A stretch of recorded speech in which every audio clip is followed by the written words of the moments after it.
MashaAllah, Jazakumullahu khairan for that beautiful recitation of the Quran. Right? SubhanAllah, there are certain voices, sometimes you read the Quran, you hear the Quran, your hearts are touched with it. And this is the essence of Quran.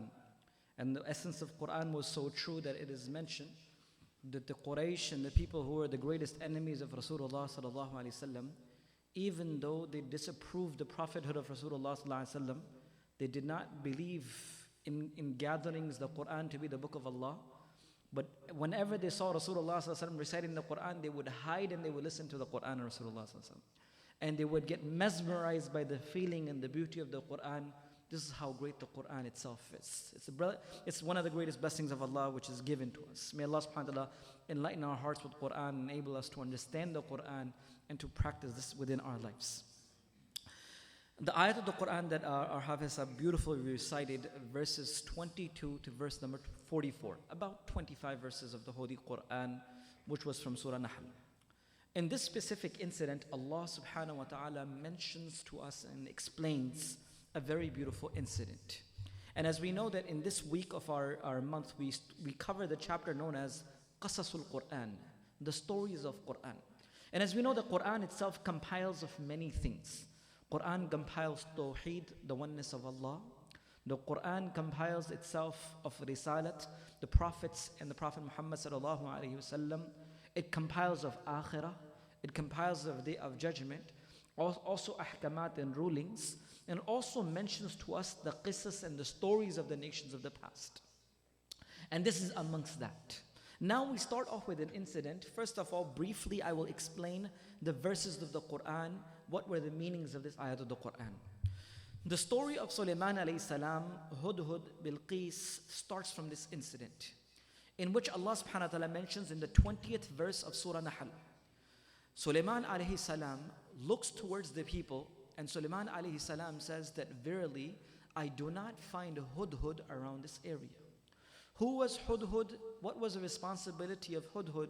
We can go in details a little later, but he does not find Hudhud. He said, if I do not find Hudhud very, very soon, either I will punish Hudhud by cutting the throat of Hudhud, meaning killing Hudhud, dhabiha of the Hudhud, or I will give him the most severest of the punishment. After a little while, Rasulullah, it says that Sulaiman alayhi salam, while looking amongst the many animals, the jinns and the humans which was beneath his kingdom, finally found Hudhud come. And it says, Hudhud, you will not be accepted amongst us until you give me a strong excuse. For our youngsters, when you come late to class, if you're not in class, the teacher says, you cannot come to class until you have a doctor's note, right? Give me a strong excuse of why you were not there, right? Give me a strong excuse and a proof of why weren't you there when I called you. So at this point, Hudhud said that I will give you a khabar, a naba'in, such a news that you have never heard of before. And the news which will amaze even you of what has happened to a certain group of people. He said, while I was flying over a group of people known as the nation of Sheba, when I was flying over this people, I saw that there was a woman, which the hadith of Rasulullah explains to us, a woman known as Bilqis. She is the queen of these people. And she governs the entire town and tribe of Sheba. And they have two things that they do. They worship the sun as their Lord, and she has the most beautiful throne that anyone can have. Arsh, Azim, a throne which anyone can have. These are the qualities that I've seen within them. They are controlled by a woman known as Bilqis, not mentioned in the Quran, but a woman has mentioned in the Quran. The only name of a woman mentioned in the Quran is Maryam. Quran is filled with haya and modesty. No woman's name is mentioned in the Quran except for Maryam. And ulama have mentioned if it was not the need to prove Isa ibn Maryam, then even the name of Maryam would have not been mentioned. Allah mentions mar'ah, a woman, the woman of Ud, the woman of Lut, the woman of this, the woman of Imran. Allah mentions in the Quran. So it's mentioned there was a woman who was covering the people of Sheba, and what they have is that they have a big, beautiful throne. They worship the sun. At this moment, Sulaiman alayhi salam, as soon as he heard this message, he said, Allahu la ilaha illahu. Indeed, there is none worthy of worship but Allah. How is possible that these people are worshipping someone rather than Allah subhanahu wa ta'ala? And subhanAllah, brothers and sisters, a point to be noted here. Even though he mentioned that she has the most beautiful throne, What was the fikr and the concern of the Nabi? Did not pay attention towards that point. He paid attention towards the hidayat of this people. That how they can come towards Allah subhanahu wa ta'ala. This was the biggest concern of Sulaiman alayhi salam, that if they die in this state, what will happen to these individuals? So at this moment, Sulaiman alayhi salam said, I will give you a letter, and I will send you a letter and go and drop this off to her. And let's see what they say to us. So at this moment, Sulaiman alayhi salam writes this letter by mentioning that indeed this letter is from Sulaiman, the Nabi of Allah, towards the woman which is Bilqis, the queen of Sheba. And he writes with the name of Allah, Bismillah ar-Rahman ar-Rahim. I begin with the name of Allah subhanahu wa ta'ala. And the entire letter of Sulaiman alayhi salam was sent. When this letter was sent towards Bilqis, Hudhud went and he dropped it off. When she found this letter, when she received this, she did not make a decision herself. She consulted with all the chieftains, all the chiefs of her kingdom. She gathered them together.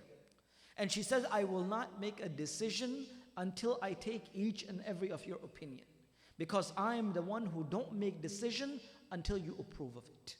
According to some of the ulama and scholars, because of her this consultation, mashwara within the chieftains, Allah gave her hidayat afterwards also. So she says, I will not make a judgment or a decision until I make decision with you. So as soon as she recited this letter from Sulaiman alayhi salam towards them, the chief said, O the queen, we have strength, we have power, we have ability and forces to destroy this person. Why don't you give us a chance?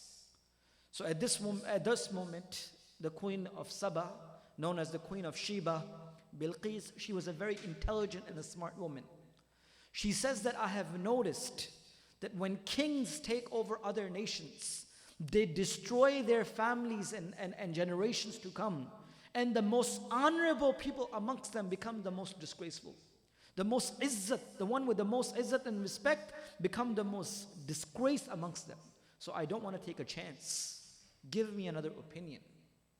So then she thought of an idea to send some gifts to Sulaiman alayhi salam.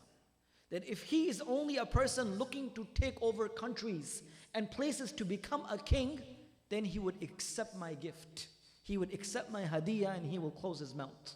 I can just bribe him off with the wealth and he will become quiet. The chieftains took the gifts towards Sulaiman alayhi salam. This is just a brief incident I'm mentioning. I'll mention a few details of how Bilqis was, how this was done in just a few minutes. This is just the brief meaning of the ayat of the Quran. The chieftains took these gifts and went to Sulaiman alayhi salam. As soon as these gifts were presented, Sulaiman alayhi salam looked at them and says, whatever you have brought to me, Allah has given me much more than this. Whatever you have brought to me, what Allah has given to me is much more than this. You have not come to the right person. I am not a person who will get, just by bringing these gifts, I will not be bought by these gifts.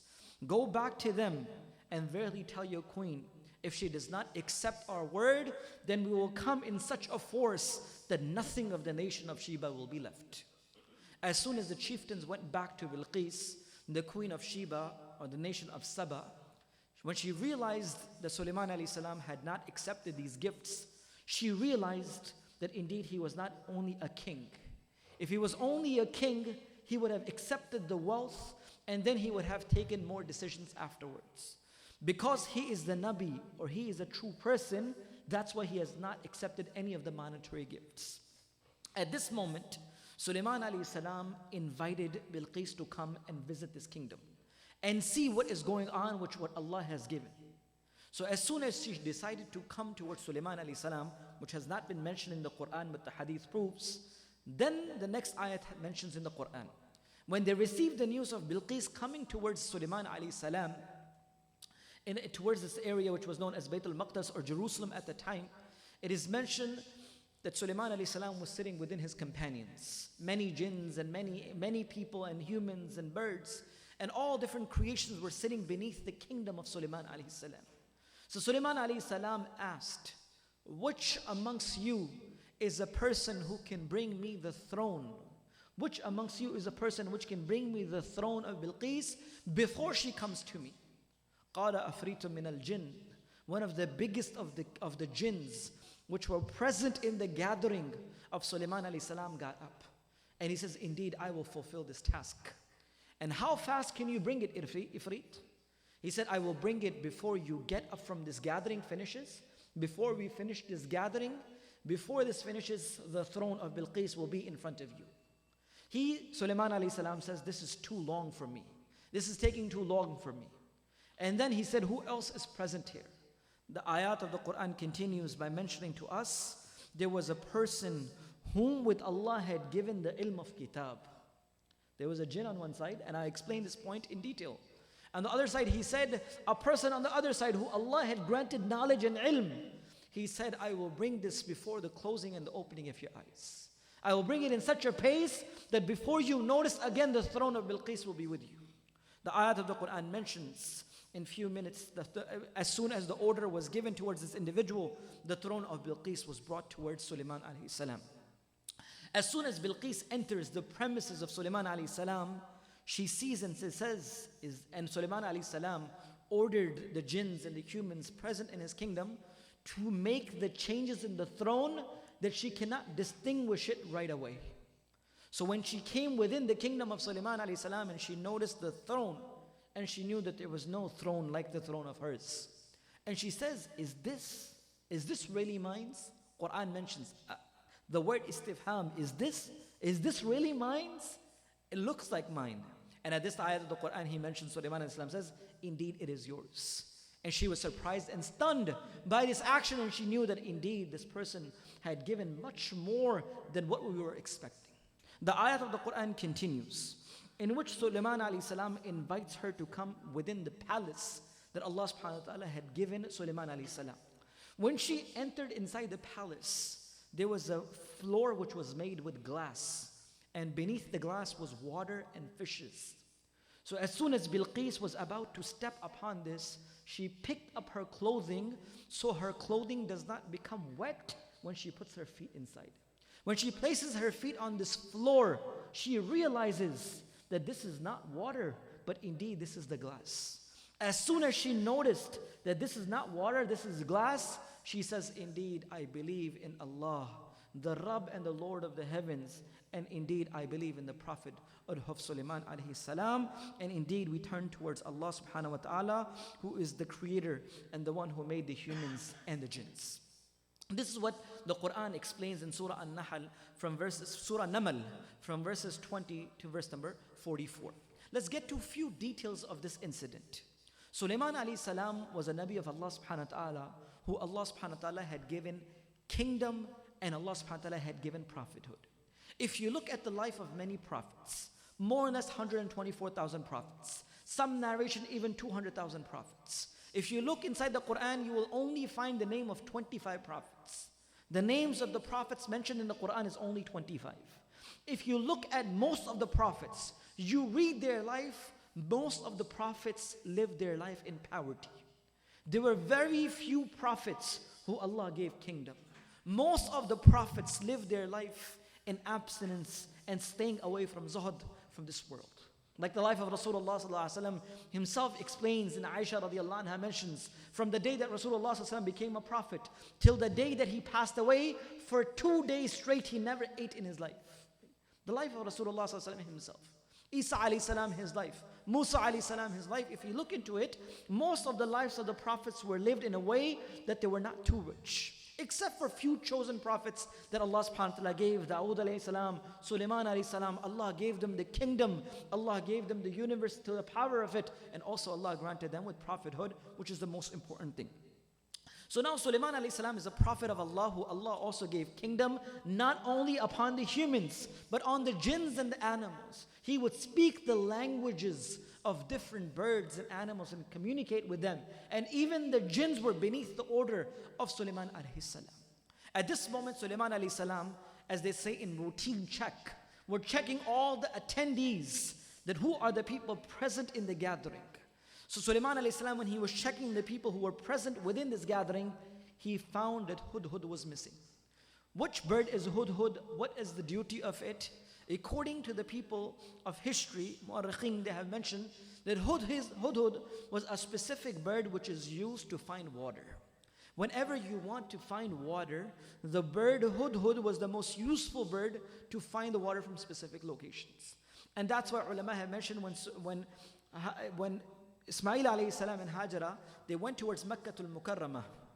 And when the water of Zamzam came, how did the people started coming from different places? Ulama have mentioned that they had seen the birds flying on top of this place and they realized that indeed there is water there.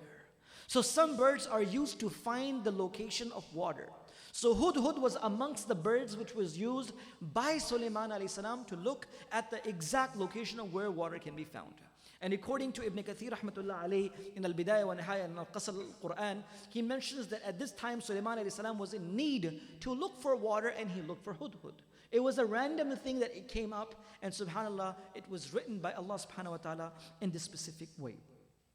So one day Sulaiman alayhi salam, after hearing this, he said, if you are not present here with the right excuse, then indeed you will get the true punishment of not being here and not fulfilling your responsibility. Or you give me the right excuse in which I believe that you were on a right task. So hudhud comes back and he gives the information of a woman who controls the place known as Sheba or Saba, located in Yemen, near Syria area, according to Ibn Kathir rahmatullah alayhi in his kitab also. They said that, how did this woman become a king? I know the question might come at the end. I will answer that at the end. But the situation is, according to Ibn Kathir rahimahullah ta'ala anhu, the king of this area, Sheba, he had passed away.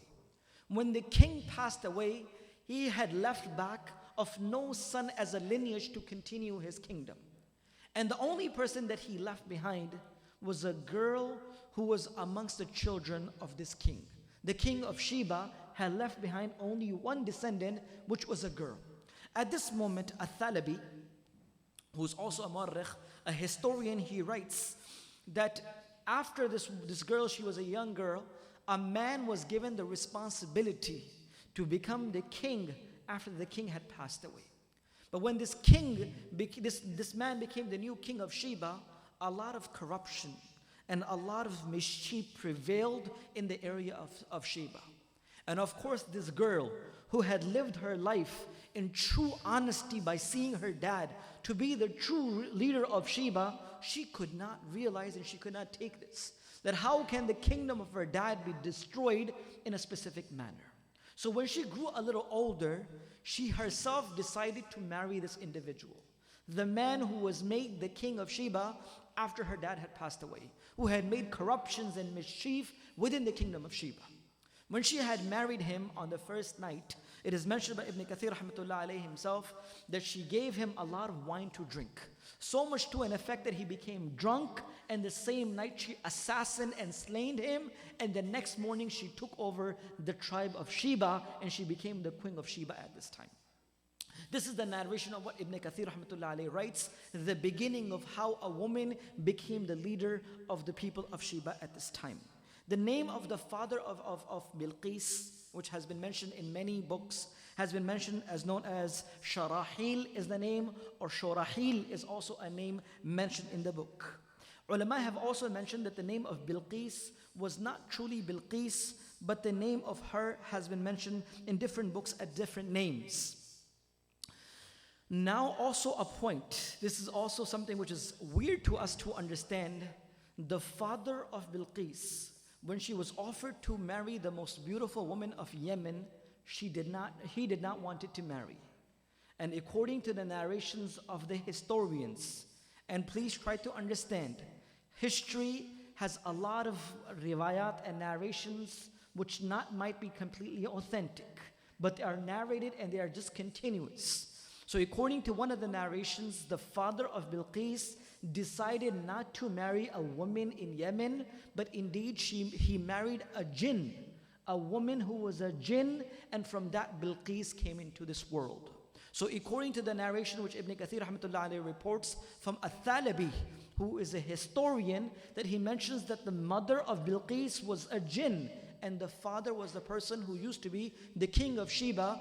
This is what the historical facts have written. According to Al-Thalabi, reported on the authority of Qatada, reported by Abu Hurairah radiallahu anhu, that Rasulullah sallallahu alayhi wasallam has said that one of Bilqis' parents was from amongst the jinn. This is reported by Al-Thalabi, reported by Qatada radiallahu anhu, reported on the authority of Abu Hurairah radiallahu anhu. But of course, some of the hadith have mentioned that the chain of narration is also weak. Another narration has been reported by Al-Thalabi through the authenticity of Abu Hurairah Abdullah radiallahu anhu, through Abu Bakr radiallahu anhu, that once Bilqis, her name was mentioned in front of Rasulullah sallallahu alaihi wasallam, and in which Rasulullah sallallahu alaihi wasallam said, such people who are ruled by a lady will never be successful. Rasulullah sallallahu alaihi wasallam said this. A question might arise amongst us, that why does Islam not permit a woman to become a leader when in the Quran itself proves that the queen of Sheba, she was the leader? So there are few answers given by our ulama. First of all, the hadith of Rasulullah sallallahu alaihi wasallam, which is an authentic hadith. The sayings of Rasulullah sallallahu alaihi wasallam is a sufficient proof for us, because Allah subhanahu wa ta'ala gave humans, this is as I say, a blunt answer, that Allah subhanahu wa ta'ala gave us intellect, and Allah subhanahu wa ta'ala gave us limitations of this intellect. A person cannot visualize a circle without a center point.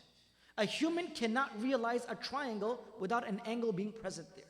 A person can only see until a certain dimension, and they cannot go further than that. And what they need after that, they need the teachings of the Quran and the Sunnah of Rasulullah sallallahu alaihi wasallam, which is above a human comprehensions. The intellect, the intelligence of a human stops at a certain point.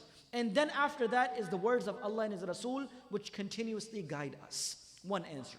Second thing, many of the nations of the past had many ahkamat and rulings which were permissible at their time, but they were disqualified at the time of Rasulullah sallallahu alaihi wasallam. Example, at the time of Yusuf alayhi salam, you must have heard many times the incident of Yusuf alayhi salam. If you see the parents, إِنِّي رَأَيْتُ أَحَدَ عَشَرَ كَوْكَبًا وَالشَّمْسَ وَالْقَمَرَ, 11 brothers, father and the son, doing sajda to Yusuf alayhi salam. Rasulullah sallallahu alayhi wasallam said, there is no sajda except to Allah subhanahu wa ta'ala. Proven of sajda in the Quran, but why not now? Because it was their shariat and their law, and this is the sharia of Rasulullah sallallahu alaihi wasallam. This is the teachings of Rasulullah sallallahu alaihi wasallam. It might have been permissible before, but it's not permissible in the teachings of Rasulullah sallallahu alaihi wasallam. These are some of the answers what the historians have given about the existence of Bilqis as being the queen of Saba. The narrations continue, in which in Sahih al-Bukhari, Awf rahimahullah ta'ala anhu reports the narration from Abu Bakr radiallahu anhu, when Rasulullah sallallahu alayhi wasallam was informed that the Persians had crowned the daughter of Qusra to be the queen of theirs in Persia, Rasulullah sallallahu alayhi wasallam said, such people will never become successful. Brothers and sisters, don't get me wrong. Don't get me wrong in this case, that Islam does not deprive a woman from her right. The rights that Islam has given, a respect that Islam has given a woman, no other religion has ever given. Before the coming of Rasulullah sallallahu alaihi wasallam, a woman was treated as a commodity. When a person would die, a woman of her would be separated and given as inheritance to the people to come afterwards. The izzat and the respect of a name of a woman was something which was evil and disgraced. Islam gave honor and respect to a woman, which no other religion had ever given. Rasulullah sallallahu alaihi wasallam gave women a title of being a mother. Rasulullah sallallahu alaihi wasallam gave a title of a woman to being a wife, a daughter, a sister, and aunt. These are the titles which Rasulullah sallallahu alaihi wasallam, Islam gave them to a highest extent. So Islam does not separate, or Islam does not take away the rights of the woman, but indeed Islam gives them so many rights in a way that no other religion and culture had ever given before. So we continue the ayat of the Quran, in which it is mentioned that when Sulaiman alayhi salam was given this information that Bilqis has done such a thing, the first thing which came from the tongue of Sulaiman alayhi salam was La ilaha illahu.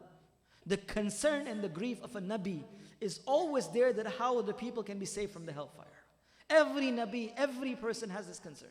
Rasulullah sallallahu alaihi wasallam was one day sitting with his Sahaba, And he said, "Oh my Sahaba, I do not fear a day that you will become poor and poverty will come upon you." He said, "Ya Rasulullah, what do you fear on us?" He said, "I fear a day that a time will come that the world will open upon you and you will get so involved in this world that you will forget Allah subhanahu wa ta'ala." So the fikr and the concern of a Nabi was not regarding this world only, but their fikr and the concern was how they can be pleased by in the sight of Allah subhanahu wa ta'ala. So the concern and the fikr of the Nabi of this time. So at this moment, Sulaiman alayhi salam sent a letter. And in this letter, he began this letter with the name of Allah subhanahu wa ta'ala. And that's why ulama have mentioned that anything which begins without mentioning the name of Allah is deprived of the rahmat and the blessing of Allah subhanahu wa ta'ala. Ulama and muhaddithin have written that a kalam, a word or anything which begins without the name of Allah being there, the barakat and the blessings are deprived from it. Sulaiman alayhi salam writes this Bismillah. And that's why sometimes when we are sitting amongst our young kids, we ask them this question: how many times is Bismillah in the Quran? There are 114 surahs in the Quran. How many Bismillahs? So usually people say, 113 because there is no Bismillah in Surah Tawbah. But indeed there are 114 Bismillah because one of them comes also again in the text of the Quran in Surah Naml, in this specific ayat of the Quran, in which Sulaiman alayhi salam writes the letter and he sends this towards them and say, become Muslim, meaning accept the oneness of Allah and you will become successful. SubhanAllah, when this letter was received, she did not make judgment or decision in a hurry. Rasulullah sallallahu alayhi wasallam said, وَالْعُجْلَةُ مِنَ الشَّيْطَانِ. Rushing into things is from shaitan. A person should always have perseverance. A person should always hold back and then make decisions. وَالْعُجْلَةُ مِنَ الشَّيْطَانِ. A person reacts all of a sudden, this is from shaitan. And most of the problems, fights and difficulties which arise between people and families is because of taking action without a person thinking. So Rasulullah sallallahu alaihi wasallam said, وَالْعُجْلَةُ مِنَ الشَّيْطَانِ. Being and rushing into decision is from shaitan. So she was a very smart woman. She said, I will not make any decision until and unless I'm satisfied and all the people within this kingdom and all the chiefs agree with me of what decisions to make. And of course the chiefs wanted to prove to them that indeed we are powerful, we are strong. If we wage a war against them, indeed that these people will not be able to fight against us. So at this moment she was also smart. And what did she say? Subhanallah, what a smart woman. Intelligent woman, she said, I have known that verily when the kings, they enter towns and countries, they despoil all the benefits of this area, and amongst the highest ranking amongst the people become the lowest at this time because they are disgraced when kings take over. So she says, I will not be able to make this decision. So at this time, she in her way wanted to bribe Sulaiman alayhi salam from not speaking the truth. And subhanallah, brothers and sisters in Islam, that's why Rasulullah sallallahu alayhi wasallam said, "As-sidqu yunji wal kithba yuhlik." The truth will always become successful. And a person who lies will indeed fail one day. Wal kithba yuhlik. And a person who lied might become successful for a second or two, but the success will not stay forever. So in this moment she said, Sulaiman alayhi salam even said, that I will not be bribed by this. Whatever Allah has given me is more and enough for this. And that's why, subhanAllah, brothers and sisters in Islam, Rasulullah sallallahu alayhi wa sallam said in a hadith that the true ghina, the true richness is the richness of one's heart. If your heart is rich, it doesn't matter how much you have, right? The true richness is the heart of a person. It says that when a sahabi of Rasulullah sallallahu alayhi wa sallam, Rabi'a bin Amr radiyallahu anhu, he went to Rustam to invite him towards Allah subhanahu wa ta'ala, he told him three things. He says, I have come here to take you from the worship of the people to the worship of Allah subhanahu wa ta'ala, to take you from the darkness of the religions to the light of Islam, and to the narrowness from this world to the vastness of akhirah. And ulama have written, this sahabi, when he went to Rustam, he had broken clothes, he had ripped clothes, patches all over. The spear in his hand was not even straight. He was carrying a donkey with him which was so naive that could not even walk properly. A person who is in this condition is telling Rustam, the king of his time, who is sitting on the throne of gold and pearls, he's telling them, I'm here to take you from the narrowness of this world to the vastness of akhirah. What was within the heart of a person? This was the ghina, and this was the richness of one's heart. The true richness is the richness of one's heart. That nothing can remove and take a person from the haqq and the truth of Allah subhanahu wa ta'ala. So Sulaiman alayhi salam said, whatever you are bringing forth in front of me and what Allah has granted me is much more and above and beyond what you are even bringing to me. So take this back. As soon as the chieftains go back, she realized that if he was an ordinary person, if he was a person who was, as we say, a sellout, he would have just taken this wealth and he would have just been quiet. He would have never taken a move. But subhanAllah, Sulaiman alayhi salam, Allah had given him wisdom. Allah subhanahu wa ta'ala had given him the strength. At this time he ordered Bilqis to come and see what Allah has given me. See, if you send me these gifts, come and see what Allah has granted me from His qudrat, from His power and from majesty, which cannot be compared with anything.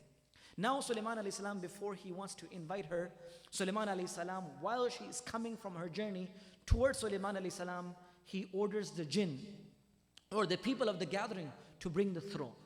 A very, very important key point. And subhanAllah, ulama and muhaddithin have written this, and historians have also mentioned, that when Sulaiman alayhi salam asked them that who will bring the throne, so the jinn said, I will do this.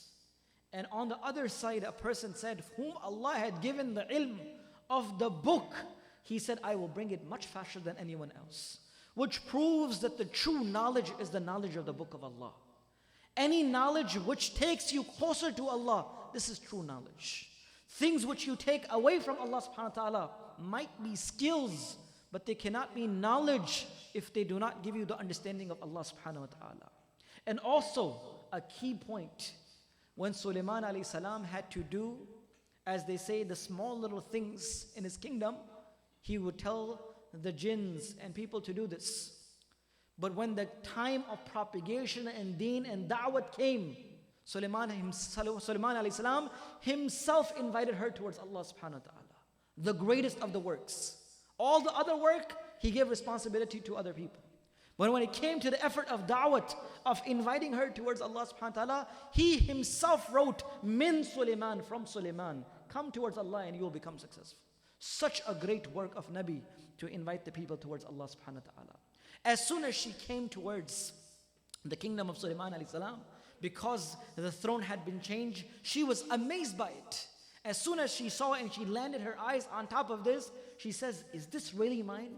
And how can it be? And it can travel before me, and such a big throne can come towards you. So at this moment she was amazed by this. But still, subhanAllah, hidayat is in the hands of Allah subhanahu wa ta'ala. Hidayat and the truth still did not click in her mind. She did not still believe in Allah. She saw her own throne in front of her eyes, which came before she even came, but she still did not accept. Why?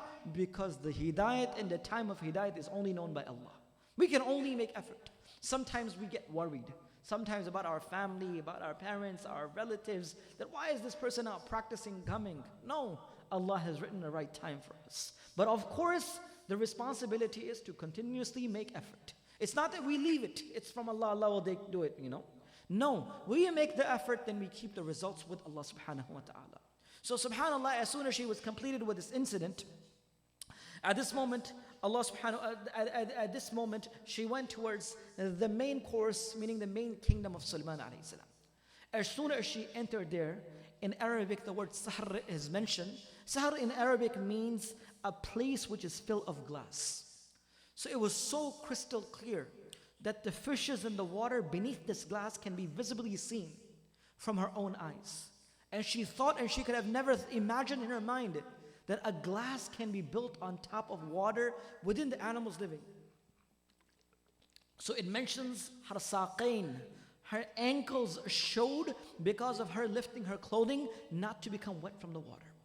But when she put the water, the feet on top of it, she realized indeed this is not water, but this is glass. And this is the kingdom and the power and the strength that Allah has granted this person that no one else has. And this was the time when the iman clicked inside her life. And this was a time when she realized and she visually seen, and she says, indeed, that there is none worthy of worship but Allah. And I believe in Sulaiman to be the prophet of Allah subhanahu wa ta'ala. Now, when we continue on by listening to the life of Sulaiman alayhi salam, it says that what happened after Sulaiman alayhi salam? Did he marry Bilqis or he did not do so?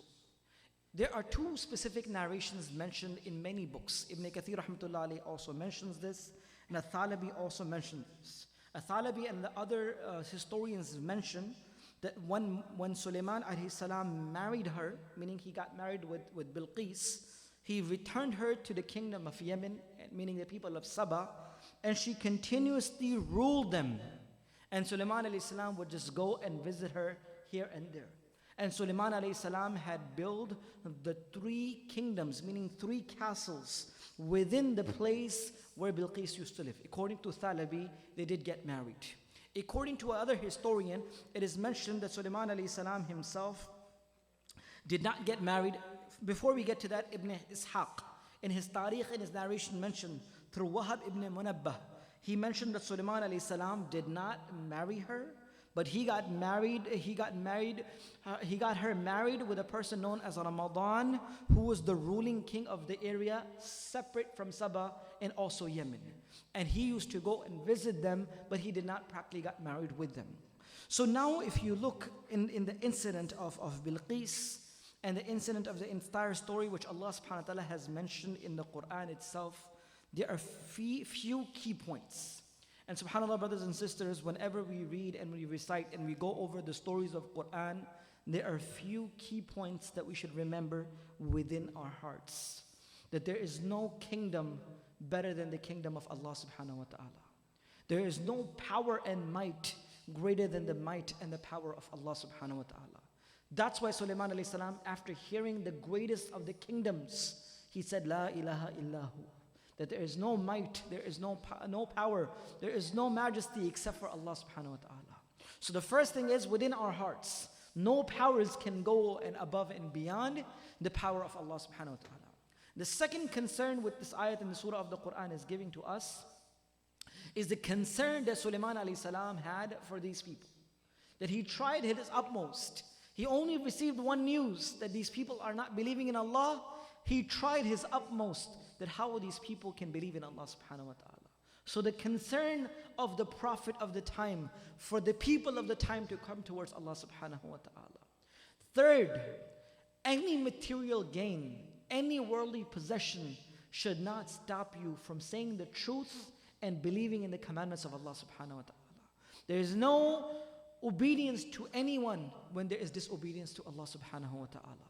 So there should be nothing in this world which can stop a person from the obedience of Allah subhanahu wa ta'ala, no matter the riches of the world or no matter the honors of this world. And that's why Rasulullah sallallahu alaihi wasallam said, "Oh my uncle, if the people of Quraysh were to bring the sun in my one hand and they were to bring the moon in my left hand, I would still not leave the truth and the haqq that Allah has sent me with."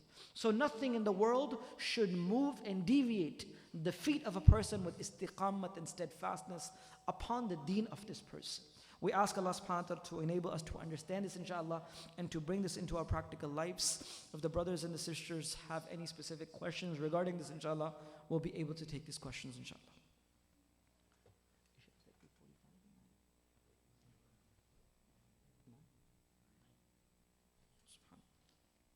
Yes, brother.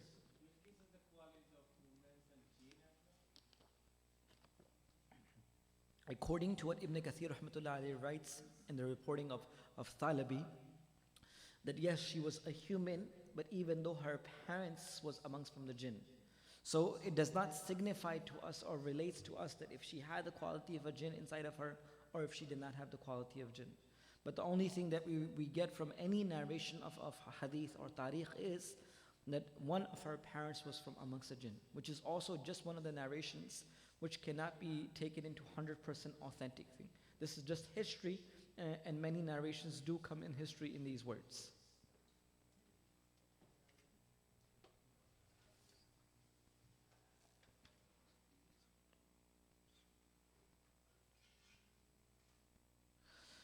The first question which is written is that what is the riches of heart? What is the ghina of one's heart, right? And what is the reality of the riches of one heart? A good question. This can be practically seen through the life of Rasulullah sallallahu alaihi wasallam. Sahaba radiallahu anhum ajma'in, on the day of the battle of trenches, they had one stone in their stomach. They came to Rasulullah sallallahu alaihi wasallam and said, "O Prophet of Allah, we have been digging this trench for the entire day. We have stomach, we have food, we have hunger in our stomachs." The kings of Qaisar and Kisra and Persian Empire, they have the biggest thrones and castles and so many things. So Rasulullah sallallahu alaihi wasallam uplifted the clothing from his stomach and he showed them 2 stones. And Rasulullah sallallahu alaihi wasallam said, "You have 1 and I have 2." At this moment, Rasulullah sallallahu alaihi wasallam said this word, "Allahumma la aisha illa aisha al-akhirah." Oh my Sahaba, the true life is the life of akhirah. Which means that the poverty of this life had not affected the life of the hearts of these people. And the richness of this life had not made them run towards this. Whatever condition Allah had kept this person in, they were satisfied in this condition. If they were in the conditions of poverty, they were saying, Ahad, Ahad, one Allah, and this is sufficient for us. If Allah gave them the wealth, they were happy, but they were also scared. Abdurrahman bin Auf radiallahu anhu used to say, when the wealth used to come towards Medina, we were scared that, "Oh Allah, are you giving us the reward of our efforts and sacrifices in this world?" So when the riches came to them, they were afraid. When they were in poverty, they had nothing to eat. They were still satisfied with Allah in any conditions that they came. So the true richness of one's heart is to be satisfied with the condition, in every condition that Allah keeps us in. And whatever halat and conditions that Allah keep us in, to be satisfied is that a person is rich from one's heart, that all of his needs are fulfilled. A person came to Rasulullah sallallahu alaihi wasallam, a Bedouin, and said, "Ya Rasulullah, I want to be the most noble person, the most respected person amongst all the people." So Rasulullah sallallahu alaihi wasallam says, "Do not tell your need to anyone, and only tell your hajat to Allah. Allah will make you the most honorable person. Don't tell your hajat and need to anyone. Allah will make you the most honorable person amongst the people." So this means the ghina of one's heart. Even poverty and hunger is within the house, but they are not telling anyone. It is only between them and between Allah subhanahu wa ta'ala. And that's why Sahaba radiallahu anhum ajma'in, days and days used to pass nothing to eat, but their hearts were content with the condition that Allah subhanahu wa ta'ala had kept them in. The second question is, and how is it gained? Of course, a person should never ask Allah for hardship. Umar radiallahu anhu saw a person asking, "Oh Allah, give me sabr, oh Allah, give me sabr." Umar radiallahu anhu whipped him and said, "You are asking Allah for trouble. Sabr and patience is only after you have trouble. Ask Allah for afiyat. Ask Allah for ease and comfort. Sabr is asked when you have a problem. If you don't have a problem, then why are you asking for it? Don't ask for trouble and then ask for ease. Ask Allah for ease and comfort in your life. Ask Allah for afiyat and comfort." So now if a person Allah has kept in a condition that they have not reached this, then they should be happy and ask Allah for afiyat, a continuous afiyat. And when a person is tested, and subhanallah, it is only when a person is put into that condition. A person can say many words, but the haqiqat and the reality is faced when a person is in that condition. So now how is it gained? To continuously realize and remember that one day I will leave this world. Like Rasulullah sallallahu alaihi wasallam always used to say, do your muhasabah before the muhasabah is done upon you. Audit yourself before you are audited by Allah on the day of Qiyamah. Check what you have done for yourself before you get checked for your actions on the day of Qiyamah. So when a person is always aware of what is coming afterwards, how I will leave everything back, then a person will be satisfied with the actions that Allah subhanahu wa ta'ala keeps them within. What is wisdom? And also how is it gained? Also the benefits of them. The wisdom, inshallah, we will speak in detail when we speak about the story of Luqman alayhi salam. What Luqman alayhi salam was given, what was wisdom, and what was the reality of wisdom. Haqiqat, reality of wisdom is that Allah subhanahu wa ta'ala opens the heart and the eyes of the heart that a person can make the right decision, which is known as Al-Furqan. What is Al-Furqan? Al-Fariqu bayn al-Haqqi wal-Batil. That a person, Allah gives enough courages in the heart of a person to differentiate between the haqq and the false. Allah gives him the ability to differentiate that is it good for me, is it bad for me? Is it jais for me, it is not permissible for me.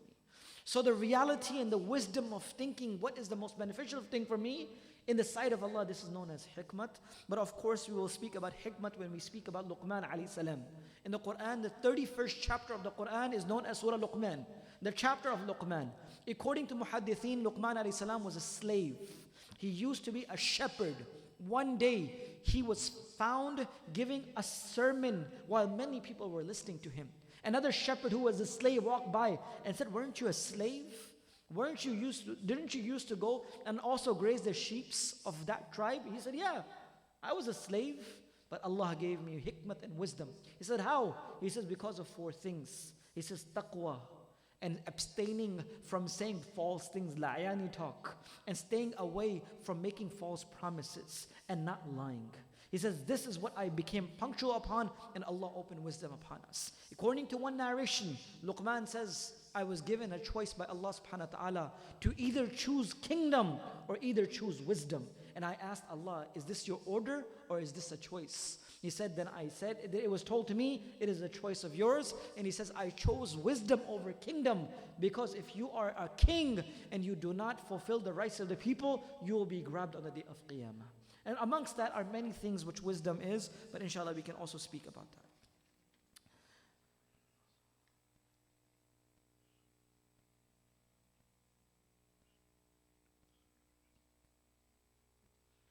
Now, a good question from the brother also is that while growing up, a person is saying that while growing up in a society, or maybe even in a Christian family, it is very famous and it is very known that Sulaiman alayhi salam had many wives, and many people of family members and things like that. So now the question comes to us is that according to the Muslim tradition, what do we say about the wives of Sulaiman alayhi salam, and how was it? Again, brothers, to understand this question, we need to realize that there might be certain situations which might be totally the same from those ummah and nations, and might be the totally same in this ummah. But because of the Sharia has changed, the rulings have changed, the books have changed, the commandments have been given through Rasulullah sallallahu alaihi wasallam towards us, the rulings also have changed in many conditions. Regarding the wives of Sulaiman alayhi salam, there is a narration from the commentary of the Quran. Ibn Kathir rahmatullah alayhi, Allama Qurtubi rahmatullah alayhi also mentions that one day Sulaiman alayhi salam himself promised that I will go to 100 women, and from them a child will be born, and from every child which will be raised, he will become a warrior and will stand with me and to become a stronghold for me. This is narration, authentic narration from the traditions of Islam. According to the Quran itself, and of course the sayings of Rasulullah sallallahu alaihi wasallam, some of the ulama have said that he had not intended by saying, if Allah wills. Because of not completing the statement and keeping it with Allah subhanahu wa ta'ala, from all the 99 women, none of the child was conceived, no child was born, and the only woman which gave a birth was a child which was also defected. Means that at one time Sulaiman alayhi salam, yes, did had many wives. Why was it? Because it was permissible and allowed in their Islam, in their Sharia and the teachings of their time. So yes, according to the Islamic traditions, it is also very, very close to what the Christian traditions have spoken about Sulaiman alayhi salam having multiple wives or women that he used to have. Yes, brother.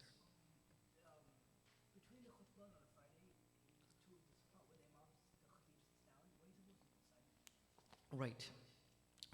The question from the brother is that when the khatib gives the khutbah on Jum'ah, between the 2 Jum'ah, which is also must known that Rasulullah also used to sit and give the khutbah again, what are we supposed to recite?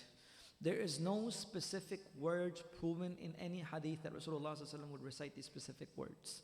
Like for example, there are words proven that Rasulullah would recite after salah. He would say this. Or the Prophet in the day would say this, in the night would say this.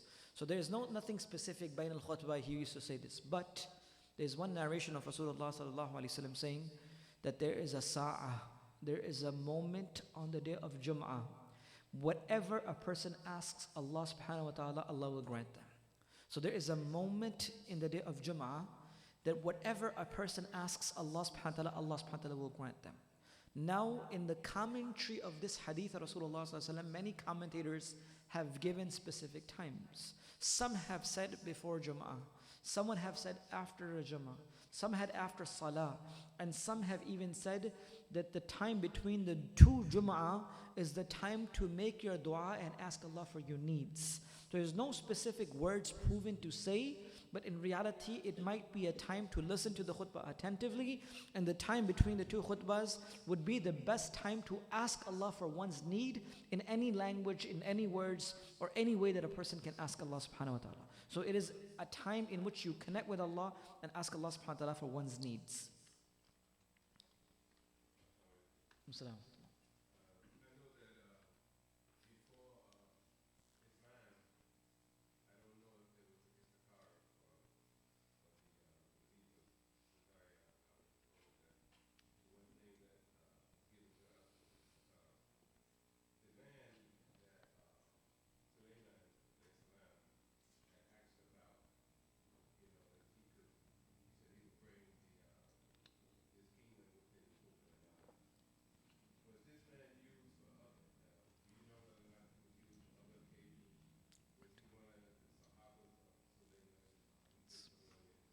Right. Now, subhanAllah, a good question, Sheikh. This was a point that actually I did not touch upon. There's a detail involved in this. First of all, two types of people gave answer that we can do so. First of all, it was Ifrit. Ifrit itself means the one who is strong. So some of the commentators have even mentioned that Ifrit was not the name of the jinn, but in reality it was just showing the textures and size and the strength of that jinn. So amongst the strongest of the jinn said, yes, I will bring this. The second one who said was that I will bring it, according to Ibn Kathir rahmatullah alayh himself mentions that this person was the maternal cousin of Sulaiman alayhi salam, known as Asif ibn Barqa. This is a person, if you remember the story of Sulaiman alayhi salam that we covered in this masjid, is that Sulaiman alayhi salam, whenever he had something special to be written, he would tell a person to write this for him. So a person whose name was Asif ibn Barqa, he used to write this for Sulaiman alayhi salam. When Sulaiman alayhi salam had passed away, and when this book was found beneath the throne, they said that Sulaiman alayhi salam used to teach people magic. But in reality, it was not magic, it was the commandments of Allah subhanahu wa ta'ala. So one of the person who was very, very close to Sulaiman alayhi salam was his maternal cousin, according to Ibn Kathir rahmatullah alayh.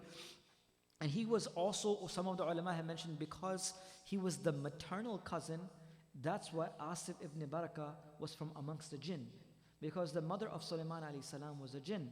So they said if he was a maternal cousin, Ibn Kathir rahmatullah alayhi writes in Qasas al-Quran that this person Asif ibn Barqa was from amongst the jinn who used to take care of the responsibility, and he was amongst a trustworthy person. If you recall the incident of Ifrit, Ifrit says, O Sulaiman, I will bring the throne because I have two qualities. I'm strong and I'm Amin. Amin means I'm trustworthy. So the throne was very, very expensive, full of gems and pearls and diamonds, and the most expensive of the stones were placed inside it. So he said, you can trust me with it. You know, I'm bringing it from there, I'm not going to take it anywhere. You can trust me with this. So now, he did not get the responsibility because maybe the time or any other thing that Sulaiman alayhi salam wished. But if Asif ibn Barqa got this responsibility, which proves that he was amongst those individuals who was very much trusted by Sulaiman alayhi salam. Many of the tasks, many of the responsibility, many of the writing of the works of Sulaiman alayhi salam was yes indeed conducted by this individual, according to the ulama, even though his name is not given, but the one that Allah had given the knowledge, according to Ibn Kathir and many of the historians, was Asif ibn Barqa, who was a maternal cousin of his. Jazakallah khairan for that. And even to an extent, some ulama have written that that person who Allah had granted the knowledge, some said it was Jibreel alayhi salam, the fourth narration. And some even said that this person was a scholar from amongst the people of Bani Israel. He was amongst the scholars of their time. So these are the opinions. Some said it was Asif ibn Barqa, the maternal cousin of Sulaiman alayhi salam. Some said he was the alim, a scholar from the people of Bani Israel. And some even have said that it was Jibreel alayhi salam himself who had brought this. These are some of the opinions that people have written regarding this incident. That who was this person with the knowledge? Inshallah, we'll finish it off here, inshallah. We ask Allah subhanahu wa ta'ala to enable each and every one of us to understand this, inshallah, and practice this in our life, and fill our hearts with Quran and the teachings of the Quran and the Sunnah of Rasulullah sallallahu alaihi wasallam. اللهم لك الحمد كما أنت أهله، وصل على محمد كما أنت أهله، وفل بنا ما أنت أهله، فإنك أهل التقوى وأهل المغفرة. ربنا آتنا في الدنيا حسنة وفي الآخرة حسنة وقنا عذاب النار. ربنا لا تزغ قلوبنا بعد إذ هديتنا وهب لنا من لدنك رحمة إنك أنت الوهاب. اللهم واقعة كواقعة الوليد، اللهم لا تكلنا إلى أنفسنا طرفة عين. اللهم إنا نسألك من خير ما سألك منه نبيك محمد صلى الله عليه وسلم، ونعوذ بك من شر ما استعاذك منه نبيك محمد صلى الله عليه وسلم، وأنت المستعان وعليك البلاغ ولا حول ولا قوة إلا بالله. صلى الله على النبي الكريم وعلى آله وأصحابه وأمته أجمعين، آمين برحمتك يا أرحم الراحمين.